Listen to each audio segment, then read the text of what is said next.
Late night bites with friends? Already hard to beat.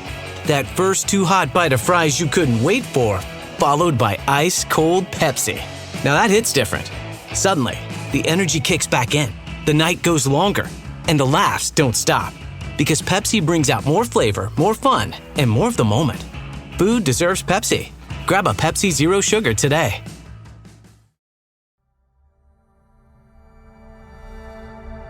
British Spy Stories Season 7 Rogue Assassin Episode 7 The Swiss Embassy in Sofia is to the southeast of the city centre, along the dead straight Istanbul Boulevard that runs on for another 170 miles until it reaches the Kapıkule border crossing with Turkey. Gabby and Kate sit in the Aston Martin in the car park on the opposite side of the service road and watch the entrance to the business centre that houses Switzerland's diplomatic staff in Bulgaria. A man pushes out of the doors, but he's not the one they want. 5 minutes later, the doors open again, and this time it is their target. "Here's Dominic," says Gabby, a.k.a. Peter Andros of the Swiss Intelligence Service. They watch him walk to a white BMW X3. As it moves out from the parking, Gabby fires up the Aston and they follow the spy. He takes the boulevard back to the city centre, parks on Shipka Street, then crosses the road to a restaurant called Le Branche. "Time for your little girl lost act," says Gabby. Kate steps out of the car and follows Dominic through the doors. She holds back for a moment as he is shown to one of the tables that are in an outside courtyard, with enormous white square umbrellas over each. When a waitress approaches Kate, she just says, "I'm with Peter. You've just shown him in. I'll find my own way. I can see him from here." Kate crosses the interior of the restaurant and steps out into the courtyard. Dominic is on his own at a table for 4, and she walks to him. "Can you speak English?" "I do, mademoiselle." "I don't speak any Bulgarian. I thought I confused the girl at the desk. She thought I was a guest of yours." "Do you want me to speak to her?" he says, as a waiter arrives with a bottle of wine for the table. "How about a drink first?" says Kate. "My guest hasn't arrived yet, and neither has yours by the look of it." She smiles, and he indicates one of the chairs at the table for her. "I'm Susie," she says. "I'm Peter." He pours 2 glasses of the Bâtard Montrachet Grand Cru. "What do you do, Peter?" "Insurance. You?" he says. "Private investment advice." She takes a mouthful of the wine. In Kate's earpiece, Gabby says, "Get on with it. His guests will be arriving." "Is this wine all right?" says Kate. "It tastes a bit odd." "Mine's fine." "Taste mine," she says. On the end of her forefinger is an S43 micro tracker, and she flicks it with another finger so it drops into the wine. Dominic takes her glass and drinks, then looks away as he tastes the wine. "Seems fine," he says. She can see that the tracker is no longer in the glass, and it can only have gone down his throat. Gabby calls Kate's mobile. "This will be my friend," says Kate. "She's probably outside." She raises the device to her ear. "Blah, blah, blah, come outside," says Gabby to her. Kate ends the call. "Peter, lovely to meet you. I need to go." She stands and smiles at him, then turns back to the street. Inside the Aston, Gabby is fiddling with the controls of the display screen when Kate opens the door and drops in beside her. "How long does an S-43 stay inside a human system?" "Tech Ranch reckons 6 days," says Gabby. She hits the communications button on the dashboard, and a tone stops after 2 rings. They both recognize the voice of the on-duty controller in London. It's Agent Marlin. "Gabby, how can I help?" "Marlin, we've just activated an S-43 in Bulgaria. The reference number of the unit is 45810. Can you see that on the system?" "2 seconds." They hear her typing. "Yes, got it. Shipka Street, in Sofia." "Can you hand that to the ops team to track, please? I need hourly messages to my phone on the location of that S43. Will do, says Marlin, and Gabby ends the call. It's cold in London as Lauren Miller walks up the steps of Sloane Square Tube Station. Given the number of evening events that her husband attends as part of his job as Home Secretary, they are only together for any length of time at the weekends. Once he had started being considered for ministerial jobs in government, and she had started working on big international human rights cases, they sat down in the kitchen at home and promised each other that they would, as far as is practically possible, reserve Saturdays and Sundays for each other. During the week she often uses their London apartment that sits on the top of the corner building above Colbert's restaurant, on the eastern side of Sloane Square, near the Royal Court Theatre. She turns out of the tube station and along the pavement, before unlocking a tall and wide door that gives access to the flats above. There's an old lift which seems to make more noise each time that she uses it. Lauren flicks the switch on the wall as she walks into the flat, and the side lamps and the under-cupboard lights all illuminate across the whole place, that is scattered with tasteful tan and chocolate furniture, a white corner sofa and a grey pog-and-pole kitchen. She changes into jeans, pours a glass of white wine, and starts cutting the vegetables for mushroom risotto. Lauren left her phone on the table near the sofa, and she can hear it buzzing a notification while she cuts, but starts the food before checking her mobile. On the screen it only says, "Long time, Lulu."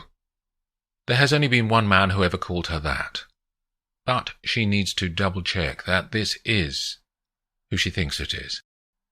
So she types, "Where was the last place we went for the weekend before you ended it?" The phone hums. "Southwold. What kind of car did you have back then?" "Renault Clio, green." "What am I allergic to?" There's a pause this time. She wants the answer to be right, she realizes, and she's not sure why. There's a buzz from the phone, and she looks. "Tomatoes." She breathes out and dials the number back. He doesn't answer at first. "Conrad," she says. "I've missed you, Lulu." She smiles, but she's glad he can't see it. "I'm coming to London, thought we could meet up," he says. "I'm married, Conrad, as you know."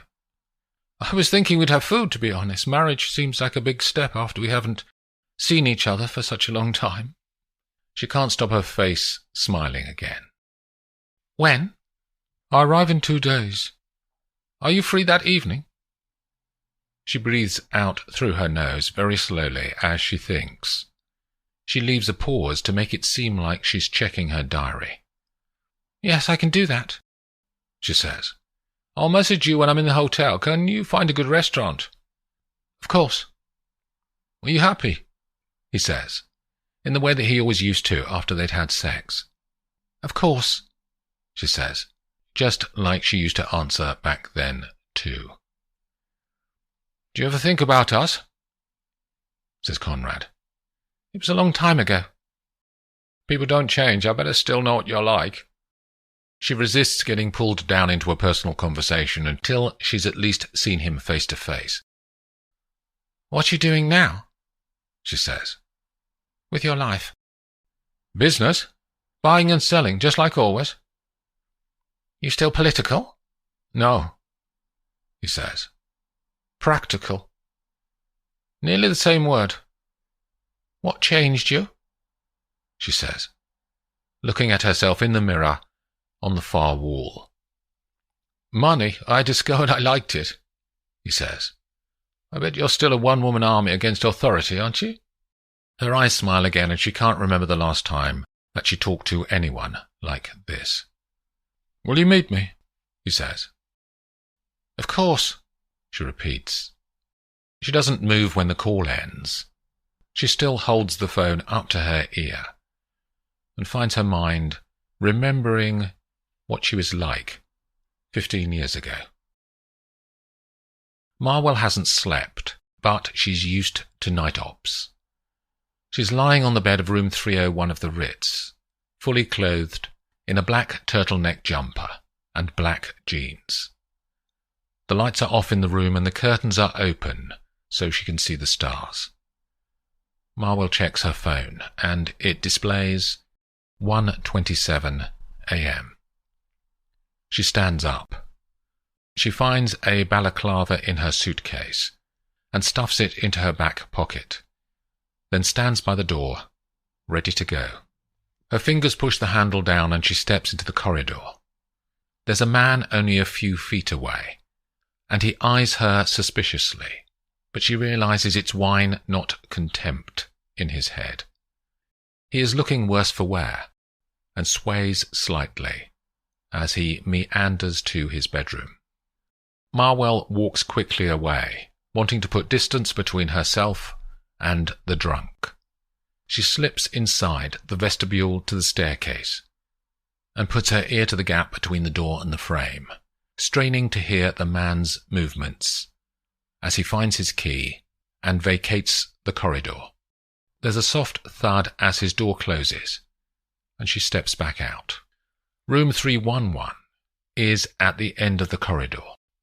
She'd paid her hacker friend a second time to break into the hotel's access system and copy the key card to Cecily Keel's room. A package had been waiting in reception when she arrived, with the cloned card inside, delivered by hand. Marwell slips the card through the reader on the door and the light flicks to green.